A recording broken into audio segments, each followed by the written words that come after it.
So just a quick one back in the shed again. First off, apologies for the lack of updates lately, and yeah, we'll just jump into a quick explanation as to why there's a second R34 in the shed and why this one's just sitting here covered in dust and spare parts.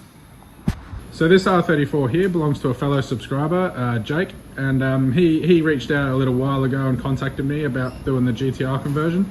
So yeah, I thought that was a cool opportunity, and ideally I'd like to get to the point where I could start working for myself and you know, doing a little bit more of the modified car thing rather than the usual dealership day-to-day that I do at the moment. Yeah, so Jake brought his car down from Sydney, and we're part way through doing the GTR conversion at the moment. So he sold his front end panels here in preparation for the GTR front, and he's going to sort that out on his end once the car gets back to Sydney.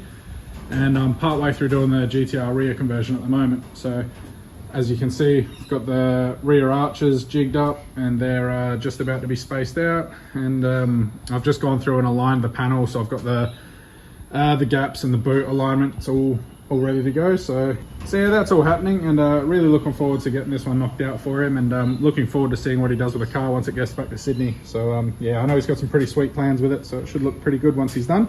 And as far as my car goes, it's literally just collecting dust and basically a storage bench at the moment. So aside from my car just sitting here collecting dust and looking sorry for itself, I have picked up a couple of bits for it. So one of the things I got is this Recaro driver's seat. So yeah, this is the new Recaro RSG. Yeah, absolutely awesome seat, and pretty damn light as well. Like the seat itself only weighs 4.5 kilos. So and just the detailing on this thing's awesome. It's got the bit hard to pick up on camera, but it's the logo's like a charcoal color. It's not actually bright white like a lot of them. And yeah, the fabric's really nice. It's got like an Alcantara fabric, and then it's got this glass mesh, which is supposed to be nice and breathable. So and then yeah, the Alcantara sort of sides on it as well. So yeah, and the details on the back continue. You got the same charcoal logo on the back there, looks really nice, and then the embossed Recaro logo and the actual seat itself. So yeah, that's enough gawking at the seat. I'm absolutely in love with it. I can't wait to get it in the car. I really think, as far as modern bucket seats go, it's probably one of the better looking ones out on the market. Yeah, it was a bit of a hard decision not to just chuck a bride seat in the car. Absolutely love them to death. I've got a Zeta 2 in my 180SX drift car, and that's honestly one of the best bucket seats I've ever sat in. Not a huge fan of what Bride's doing with their new seats. They look a bit goofy, to be honest. Mainly the harness holes. The new Bride harness holes look awful in my opinion. One other little thing I have coming next week is I've ordered some pistons for the engine. So they should be in my hands on Wednesday, I think. So yeah, getting onto the theme of the engine, not to get too carried away here and just ramble for ages, but the idea is a decent sized single, so it's going to be T67, and I want it to be really light on the rotating assembly and really rev happy. So ideally it's going to rev to about 9.5, probably shift at about 9. So yeah, the idea behind that is I want to keep the rotating assembly as light as possible. So the pistons and rods that I've got organized for this are going to be in line with that, and I'll also be running a stock crank. So I've been messing around with something on the bench. I'll show you guys in a sec. So here's the snout off of a damaged RB25 crank that I managed to get. This had spun a bearing and it ruined one of the journals, so it's yeah, by no means ruining a usable crank. Just for those that aren't aware, so this is a short nose crank, and you can see here, so yeah, see right here how there's that wear mark? That's the engagement from the oil pump. So all of you people that aren't super familiar with RBs, or especially with the Americans getting their hands on them now, might not know this sort of stuff as well.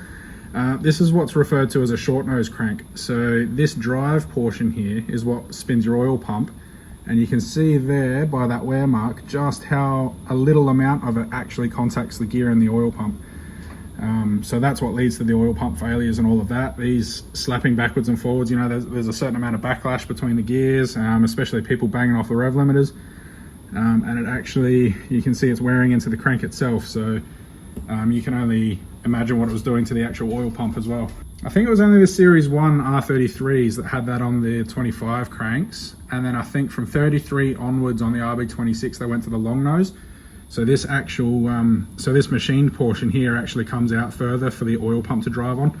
So the crank that's actually in my car is a long nose, so luckily enough I don't have to deal with that. The workaround is to obviously fit a larger collar on there. You have to machine the crank and all of that. So yeah, anyway, that's not the purpose of this. The reason why I've got a cut down portion of a crankshaft here, I wanted to mess around with potentially being able to save some weight on the factory crank.